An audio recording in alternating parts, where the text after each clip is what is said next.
Hi there, and thank you for joining us on the Overcomers Overcoming podcast.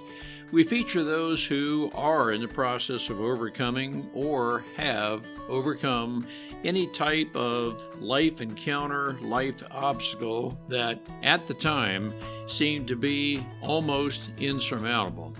With this podcast, we have three objectives in mind. Our first objective is we want you to know with a confident resolve you are not alone.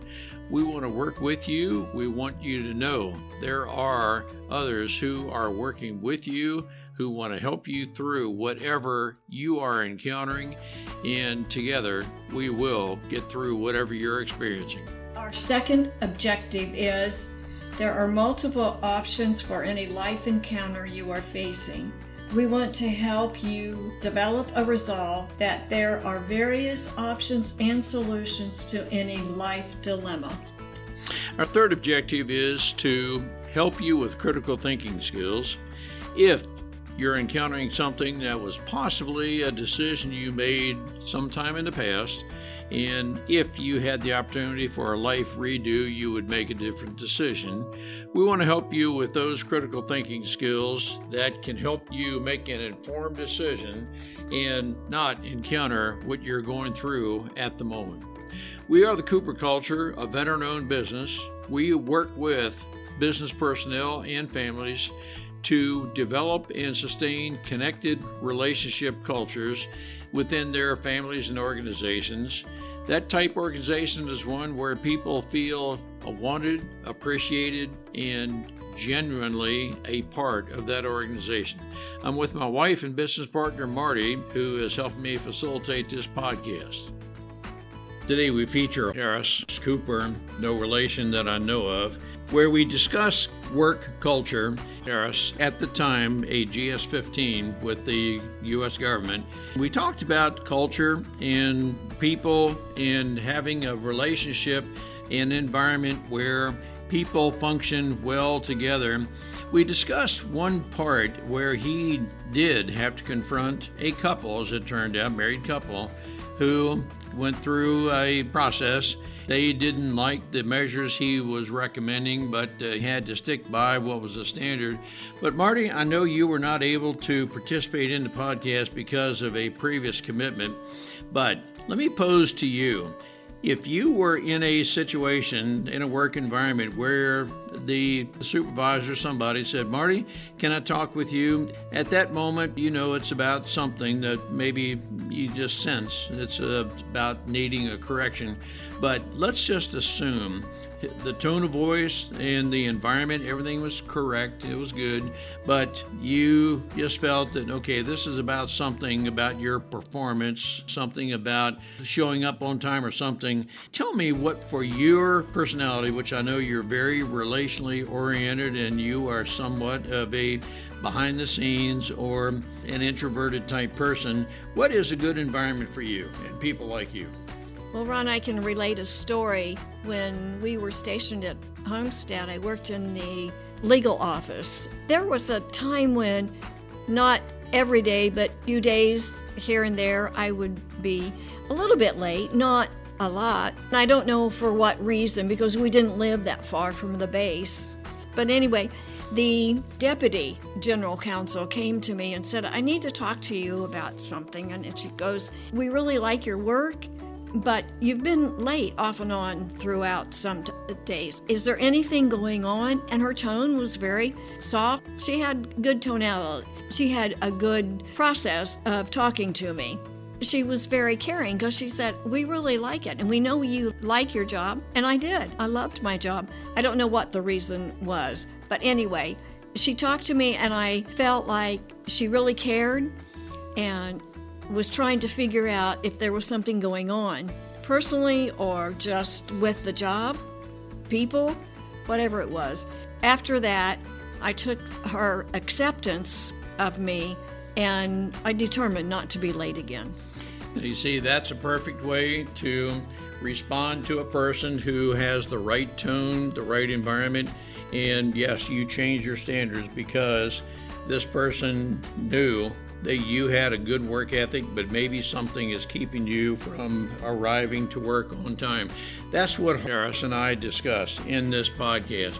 Let's listen to this, and we know very well that sometimes confronting people can be very uneasy, but Harris talks about how he confronts people and how we can uphold the standards of the workplace that need to be upheld. Let's listen and learn together. Harris, it is good to have you with us. And Harris Cooper speaking with Ron Cooper. And so whether we have a family tie somewhere in the background, who knows? But Harris, it is great to have you with us. And you served in one capacity and still serve the U.S. Navy and at Naval Air Station Patuxent River, and appreciate your service to our country. I am 22 years Air Force, and so we've each served our country. But Harris, at Naval Air Station Patuxent River, you headed a very large aircraft maintenance organization, and you created a culture, and very interested in digging into that a little bit further. But Harris, welcome aboard. Great to have you. Thank you for having me. Glad to be here. Harris, let's talk about culture. It is my perspective, and I'm very interested in comparing your insights. People come to or leave an organization simply because of people. The organization is either right or it's not. And so I don't know whether you would agree with that premise, but I'm just very interested in what your thoughts are about culture and as relates to people. Well, as you stated earlier, I worked almost 39 years for the government, and I had a couple of lessons that I learned early on in life that I tried to make sure that they were part of my everyday business dealings. Two of those were, number one, what I think most of our mothers taught us was the golden rule: treat everybody the way we want to be treated. And number two, it's a prayer of serenity. If you're not familiar with the prayer of serenity, basically what it says is, God, grant me the ability to focus on the things that I can affect.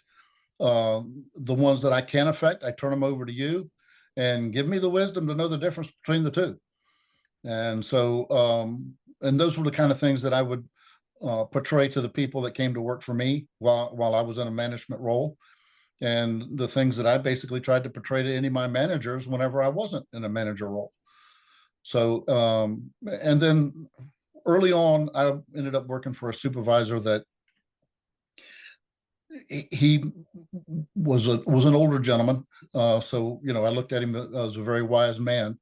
And whenever I first sat down with him, he said, I have two rules. So number one, do your job. Number two, keep me out of trouble. And when you stop and think about it, that's pretty simple and pretty straightforward. And so therefore, I carried that with me as well through my almost 39 years. And that I would tell the people that came to work for me, I said, I have the two rules. And I said, if you have a problem understanding what your job is, let's sit down and talk about it. I think that's great. I am aware of the prayer of serenity, and I appreciate you bringing that up. And I'll just say, as a point of reference, Marty and I are faith-based, and so we do believe that everyone deserves to be heard, and so yes to that. But I'm going to believe, Harris, you led maybe a fairly wide diversity of people. Would that be a fair statement? Oh yeah, I was. Like I said, I told you I was responsible at one point in my career for all the capability and capacity for the Navy and Marines in their repair of aircraft. And so I had people at Patuxent River Naval Air Station. I had people at Cherry Point Marine Corps Air Station, Jacksonville, Florida, San Diego. So yeah, you could say it was pretty diverse, from the country in North Carolina to the beaches in Florida to the beaches in San Diego. So yeah. Well, now in the context of diversity, it's not only diversity of people, thoughts, and age and so forth, but you supervise people at geographically dislocated organizations. Would that be correct? Yeah, I mean, I wasn't direct supervisor, of course, for the people at the lower levels, but there were levels at those bases that reported to me.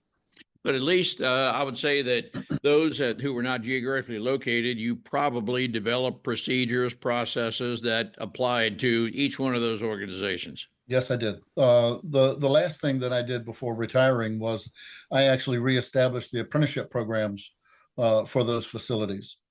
So yeah, you talk. Well, I'm dealing with younger kids at that point, and trying to impart some of my wisdom on them, and at the same time, realize that they bring something to the table as well. So that right there is a very interesting topic. I know there's some organizations that are in the, I'm going to use the term generational change, Mhm. that there's some of us boomers who are choosing to live a little bit different life, and we're going to hand the reins over, pass the baton to the younger generation, some of which have different values. You and I were invented long before the internet and social media and Yep. cell phones were invented. And so we are taking on the values of, the habits of those younger than us. How do you, I know it's a very, very all encompassing type question, but how do you work that type of diversity? You have to approach it with an open mind. You have to approach it with the thought pattern that I don't know everything. As you stated, we were around before computers, and I know enough about computers to be dangerous. I have to depend on some of those younger folks to make sure my computer doesn't crash. Yep. So yeah, you have to realize that you don't know everything, and that just because you did something one way doesn't mean it can't be done another way and reach the same goal. So yeah, you, Well, I you have think to have an open mind. that's a very important premise right there, that I, even though I'm responsible for and I lead this organization, I can learn from you. Is that just kind of an approach you took? Oh yeah, definitely. I mean, whenever I was in a managerial position, I always made sure that my people knew that my door was open. Come in and talk about work. Come in and talk about your personal life. If you got personal issues that you need to bounce something off of, another thing I would do is, I was in an office environment for a good part of that. I would make sure that I walked around the office. I did my best to do it at least once a day. Didn't always succeed, as you know. Sometimes priorities overtake you. But it wasn't just walking around the office. I would stop and talk to those individuals. I'd try to remember a little something about their personal life that we could have a conversation about. And that breaks down a lot of barriers for people who work for you, is for them to know that you're approachable and know that you're willing to listen to what it is they have to say. I think what you just said is extremely important from my perspective. You walk around, you talk to people, and it's not just fill the square, got to say a few words to you and, adios type thing. But I'm guessing, Harris, you actually took the time to learn to know people. I personally believe, as well as you may believe as well, there is a continuum between home and work. When things are going right at home, there's a reasonable chance you'll arrive happy to work. If things are going well at work, there's a reasonable chance I can send you home happy, but the converse applies as well. I, as a leader, never want to impose on you at the home, but yet I want you to know I'm always available to talk with you at home about any challenges you may have. Do you have a similar approach? Oh, definitely. Like I said, I developed what I'll call, uh, cautiously, I will call friendships. It's one thing to be friendly, and that's more or less what I was trying to do, than it is to be friends. And sometimes it can be dangerous, getting too friendly with folks that work for you, but at the same time, you have to be approachable. So there's a fine line there sometimes. And you as a manager, you as an individual who wants to lead an organization, you have to understand where those boundaries are at. And the boundaries might be different for different folks. You got some folks that are responsible enough, they can handle the friendship. I've got a number of those people that I'm still friends with today that worked for me. But at the same time, they understood where the boundaries were at. And as long as the folks that are working for you understand those boundaries and you do a good job at portraying what those boundaries are, yeah, like I said, it's about people. If people trust you, if people like you, um, if they feel like you've got their best interest at heart, they'll perform. You don't have to worry about it. Yes, I want to approach a little bit further. Yes, boundaries. And I'm going to put the boundaries in the context of it's not necessarily the high fence, but I use the term, or at least I'm generating the thought, Harris, you will be fair with everybody, but that does not necessarily mean equal, absolutely equal, the same with everybody. In other words, you say, giving some person some latitude to do something maybe exactly right for that person, but something very different for another person. They're not the same treatment, but yet they're equal, I guess, in the context of performance. Well, you may word that a little bit differently, but can you talk to us a little bit more about that? Well, I can do better than that. I can give you an example. I had a husband-wife team that worked for me. They worked in two separate areas, but ultimately they fell under me. And I had told all my folks, and I was dealing with GS-13 the DoD level. And what I would tell them, I said, you act like a professional, I treat you like one. And this husband-wife team, and also told them, I'll back up, also told everybody, I said, I'm not a clock watcher. You have a job to do. I expect you to do it. We have core hours that you need to be here. But at the same time, well, we have some leniency. And so this husband-wife team took it upon themselves. They were showing up at 8:30 in the morning, and they were gone by 3:30.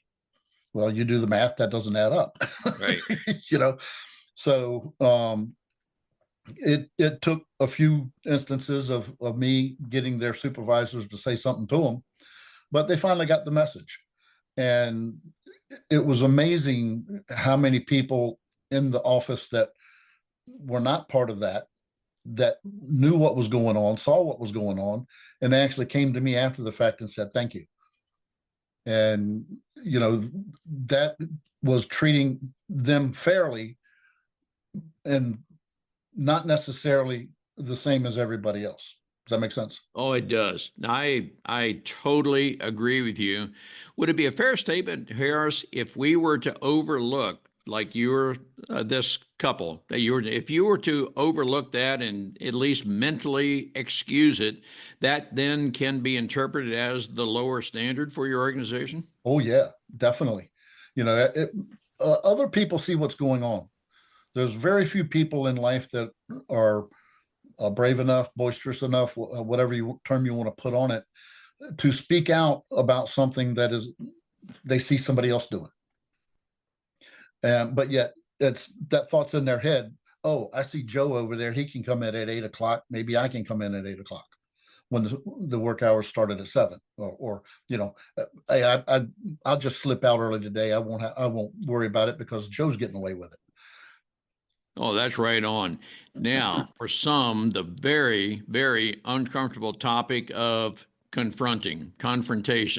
Mm-hmm. I like to think of confrontation as not combative or argumentative. I just need to enforce the standard. And and I'm guessing, Harris, okay, you might have some sort of a statement. You're coming in later than, leaving earlier than. Can you tell me why that is? But then you want to learn from them. What I'm leading up to is it's not the hammer and sickle, I'm here to smash you kind of thing. I do want to learn why it is things are happening.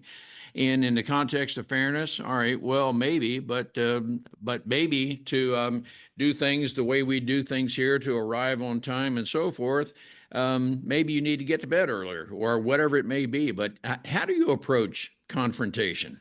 Oh, very, very similar. I mean, a lot of it has to do with the way the approach is received. As you know, people have different personalities. You can sit down with one individual and just have a conversation like you and I are having here. There are other people you have to sit down and hopefully not start off that way, but through their body actions, through their verbal reactions, they will let you know that you're going to have to go a little bit different route. It can't just be a friendly conversation that, hey, this ain't right, blah, blah, blah, blah. So that was the way I approached things. I always tried to approach it with the individual in mind. Another example would be a young man that let's just say I noticed he was away from his desk too much to be performing anything. And so, I brought his supervisor in, hey, what are we getting out of this young man? Not enough. I said, wrong answer, So anyway, we brought him in the office and we sat him down and tried to talk to him. Hey, what's the issue? What can we do to help you? Blah, blah, blah. And he right away started to deflect. So at that point, I realized this can't be just a normal conversation. So I had to change my tactic. And at the end of the day, I told him, I said, at the end of the day, this is on you. This isn't on whether or not your supervisor is there or anything else going on. This is on you. We want you to succeed. We'll give you the tools to succeed. But at the end of the day, you're the one that has to do it. And that was the way I approached it with him. And unfortunately, he didn't get the message. And I'll leave it at that. No, and I clearly understand what you're saying with this. Harris, would it be fair to say that you take the time to think of and let's say mentally work through the individual before you confront this person, this person's personality is, and you can anticipate maybe whether this person will make a left turn, right turn, whatever. And what I'm leading up to, have you somewhat thought through mentally as much as you can what this conversation could be, and you have thought through at least a possibility of how you would respond to whatever that person's response is, that type of mental exercise before the confrontation? Oh, definitely. And I'll add to that, you have to have in mind what's the outcome need to be. It can't be bring in and like say you have an individual that that you should be able to have a normal conversation with. At the end of the day, you still have to realize what the outcome needs to be. And if that general conversation can get you there, great. But if it can't, like I said with this other young man, then you have to change midstream and you have to get more forceful and do whatever. But then I definitely do what you're talking about, in that I try to think of how that individual will react, but at the same time, knowing that I have to reach point Z for the end of that conversation. Does that make sense? Oh, it absolutely does. Now, with an individual and they're not responding well to the dialogue, I'm going to use the term dialogue. Mm-hmm. You may have already determined in your mind if your responses lead me to think you are definitely not going to reach the standard we are enforcing here. You may reach the point in the conversation that, well, I'll just have to tell you, it sounds to me like you choose not to abide by our standards. I'm going to have to ask you to leave, or some words of that effect. Is that somewhat what you have to be prepared to do? Yeah. And working for the government, as I'm sure you know, it's a little bit harder than that. Yes, I do know. But it's a process where you have to make sure you cross your T's, dot your I's. And so, I'm going to ask you to interject on very briefly, Harris. No. In that context where you are, I'll use the term somewhat lightly, where you're heavily regulated, mm-hmm. Might you contact your HR folks to know exactly what the boundaries are, statutes, and so forth within which you have to work? Yeah, the way it works, you can have your early conversations, but whenever it gets to the point where we now have to take the next step, it's gone beyond a verbal. It's gone beyond us sitting down and having a conversation. That would be what you definitely do. You get HR, find out what the options are, and work with HR to work towards either getting that individual back on track or letting that individual go. And of course, you do everything you can to see if you can get that individual back on track before you let them go. And I'm sensing from you, Harris, your demeanor, what you're saying to that person, perhaps non-verbally, is I care about you, but we have an organization with standards. And should you choose not to come up to the standards, I'll try to help you. But if you still have the mindset you're going to be an individual, you do your own thing, then maybe you're just not going to fit well here. And you, in the context of government regulation and so forth, you know exactly what you're working within, those whatever those constraints are. Is that a fair summary of what your mindset Oh, is? yeah, you've hit it dead on. I mean, at the end of the day, we get paid to do a job. Hopefully we get paid to do a job we enjoy. Hopefully we get paid to do, or we get paid for what we do. But at the end of the day, if you're not doing that, you don't just get to sit there and collect a paycheck. Yep. What I'm sensing from you, Harris, is you pretty clearly project a persona, an attitude. I care about you, and I care everything about you, but we do have standards here, and I hope we can work together to where I can inspire you to up level, if that's what the corrective term is, to up level your performance to reach our standards. But I care enough about you, I'm willing to work with you. And I'm going to believe that caring attitude is part of the culture that you create just through your persona of leadership. It's funny you state it like that, because let's go back to that married couple. Yep. At some point, they both moved on to other jobs working for different people. And each one of them came back to me after the fact, sometime after the fact, but they did come back to me and say, man, I sure do miss working for you. Because at the end of the day, I think that my attitude carried forward, that I do care about you, but at the same time, we have a job to do. Exactly. And I do think sometimes, Harris, it might be some amount of time later that by upholding the standards, we made the right choice, however difficult it is to do that in the context of confrontation. Again, I don't like to be combative or argumentative, but I can, and I need to speak with a resolve. The standard is. And so I certainly want to work with you. I want to be fair with you, but I'm not going to reduce the standard to whatever you think the work performance needs to be. And Harris, I'm going to believe that is pretty much core to the culture you created. It sounds like that couple came to realize, albeit it took a little bit of time, to say, Harris, you did right. Yeah, I mean, like I said, we have standards. And if we compromise on those standards, what do we get? That's the question you have to ask yourself, because sometimes your standards may not be um, upholdable, for lack of a better word. Yep. And at that point, you need to be smart enough to realize that and back off that standard a little bit. I'll make a statement you may have heard before. Sometimes the best performers make the worst supervisors. Yes. And that is because they think everybody should be able to work to their standard. I like to think that, in my younger days, I worked to a pretty good standard as well.